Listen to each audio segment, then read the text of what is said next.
الواحد زهق من فرقه ليفربول دي. يعني فرقه والله بجد بجد فرقه ما عندهاش غير 3 4 لعيبه هم اللي كلاس ايه وبتنافس.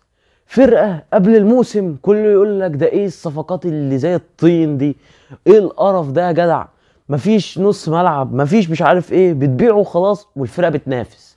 الفرقه بص ما فيهاش الا هو صلاح واليسون وفان دايك وشكرا. هتقول لي ارنولد، اقول لك ارنولد دفاعيا مفيش، بجد مفيش، محتاج 2 3 يرحلوا عليه عشان ايه يعرف يتصرف، يشوف هيعمل ايه. بيترقص بالتليفون يا جماعه.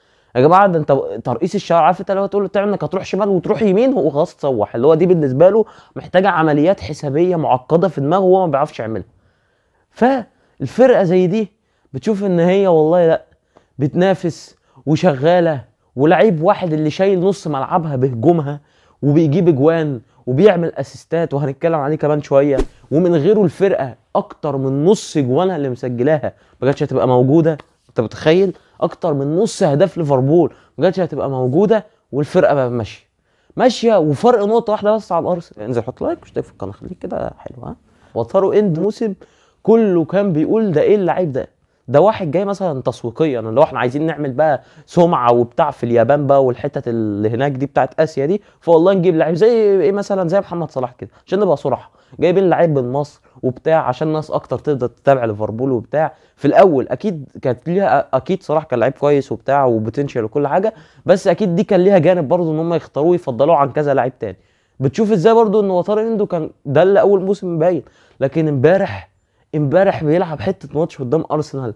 يا جماعه الواد ده لعب حته ماتش وبقاله ماتشين 3. لا معلش، احسن من ماكاليستر في مركز 6.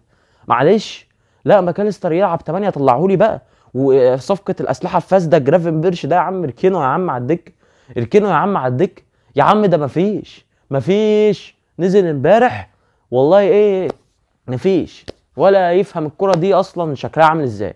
لا بيعرف يباصي ولا بيعرف يستلم ولا بيعرف يشوط ولا بيعرف يعمل اي حاجه. انا ما كنتش بتفرج الصراحه لان هو كان بيلعب في اليوروبا ليج، فانا ما شفتوش اصلا من اول موسم لانه ما لعبش في الدوري الا ممكن ماتش او 2 بديل حتى. ففي اليوروبا ليج كانت يقعد ليفربول يقول لك ايه الجرافن بيرش الممتاز، الجرافن بيرش الرابع، الرابع ايه، الجرافن بيرش الرائع، الجرافن بيرش المميز، الجرافن بيرش اللي مش عارف ايه، ويقعدوا يقولوا فيه شعر.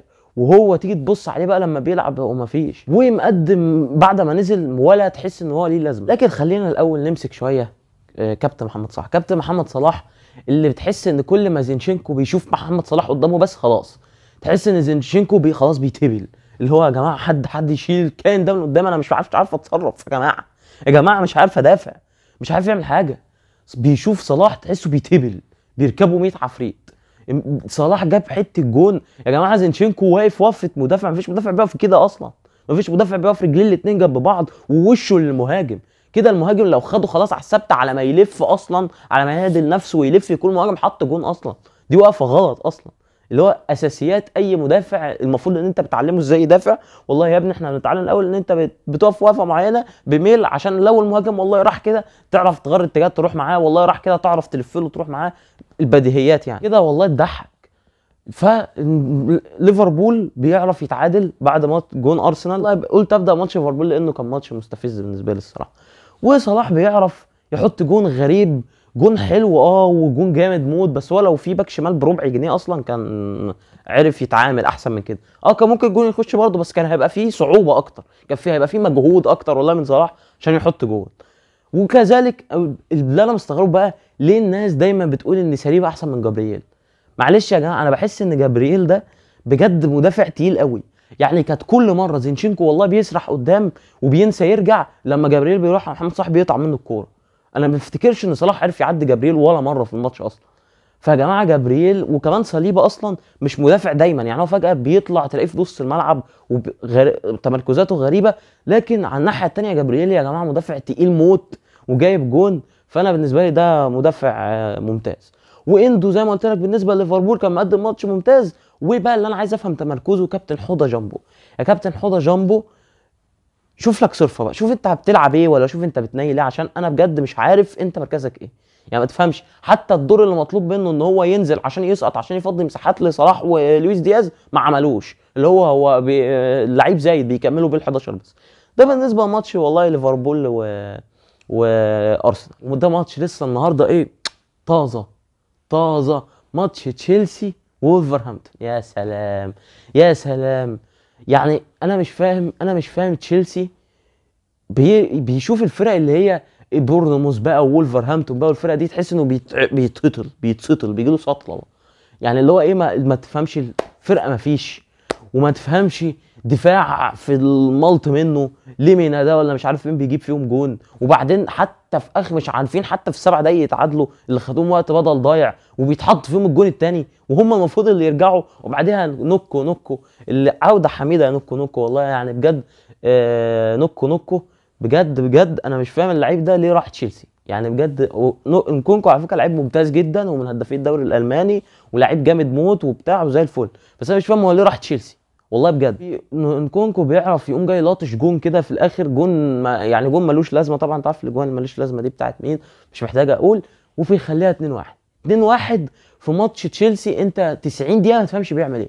ونستلم بقى كابتن اللي خد حقه الصراحه من المديح، ولكن هو النهارده بيضيع كوره، يعني بيضيع على الفرقه الجون التعادل ولا جون التقدم، ده كان في الشوط الاول الجون فاضي لا عرف يحطها، وجاكسون وبالمر كانوا جنبه ما عرفش يبصيها. ايه يا عم رحيم، ايه يا عم رحيم. انا مش هطول كتير في الماتش ده لانه كان ماتش مقرف الصراحه، وماتش ايه يزهق اصلا. بعد كده والله مانشستر يونايتد بيلعب بورنموث وبيخسر بيلعب ويست هام وبيخسر 2-0. انا مش هتكلم عن الماتش ده.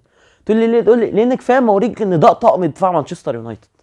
يعني مانشستر يونايتد بيلعب بجوني ايفنز جنبه واحد انا مش فاكر اسمه اصلا، يعني انا مش فاكر اسمه ومش عايز افتكر اسمه، ومانشستر يونايتد بقت حاجه تخنق ومفيش اي نوع من انواع الكره اللي بتتقدم في الملعب. الماتش اللي بعد كده والله وهو مباراه سيرجيو روبرتو امام الميريا. تقول لي ليه سيرجيو روبرتو ده برشلونه بتاع؟ اقول لك سيرجيو روبرتو والله هو ده الماتش اللي كل سنه بيعمل ماتش كده بوم بيتجدد له سنتين على اساسه. انا مش فاهم يا جماعه. انا سمعت اشاعات كده بتقول ان مراته ماسكه يعني ليها حاجه في النادي، اللي هو ليها نسبه في النادي حاجه كده. يا جماعه حد يدفع لها فلوسها ويمشيه؟ يا جماعه اي رجل اعمال في كاتالونيا يا جماعه، يا جماعه يا عم سيرجيو روبرتو شكرا، وانت بجد راجل بجد زباله ومعفن، وانا ما بطيقش اشوفك في الملعب لاسباب اخرى غير اللي انت انا وانت عارفينها. دلوقتي لو انت وصلت هنا تحط لايك واشتراك يعني لو تكرم، يديها فلوسها ويمشيها عشان احنا زهقنا، عشان احنا زهقنا والله. هو اصلا واروخو كان مقدم ماتش زي الزفت، وتحس ان الفرقه بقت بتلعب حاجه تانية غير الكوره، في حاجه تانية بتتلعب غير الكوره اللي انا عارفها والله. يعني انا ما اعرفش دي ايه، دي رياضه ايه انا مش عارف. وتشافي ماتشينه هيمشي، انا بقول لك اهو لو فضل كده وكده كده هنخرج من نابولي. انا اصلا قايل لك وحاسس ان احنا هنخرج من نابولي والله شهر 2. تشافي ديلك في سناك يلا وروح عشان احنا ايه والله زهقنا. توتنهام اللي بيقدر يكسب ايفرتون 2-1. يعني توتنهام بصراحه تحس ان هي عندهم حارس اسمه فيكاريو، ده بجد حارس جامد موت. انا مش فاهم الحارس ده اتباع ب 20 ولا 25 مليون يورو ازاي ومحدش فكر فيه. يعني انا مش فاهم ليه ريال مدريد ما فكرش فيه، بس هي خطف، عارف اللي هو صفقه بتيجي كل 15 سنه. حارس يا جماعه ممتاز. وبعدين في الشوط الاول توتنهام لعب ماتش شوط اول عالمي يخلص 5-6 باقل واجب يعني.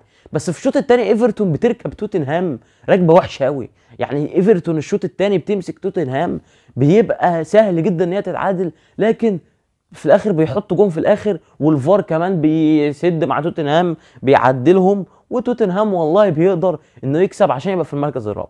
توتنهام اللي هو فيه والله لعيب اسمه سون وفي حارس اسمه فيكاريو وتسعة اخرون.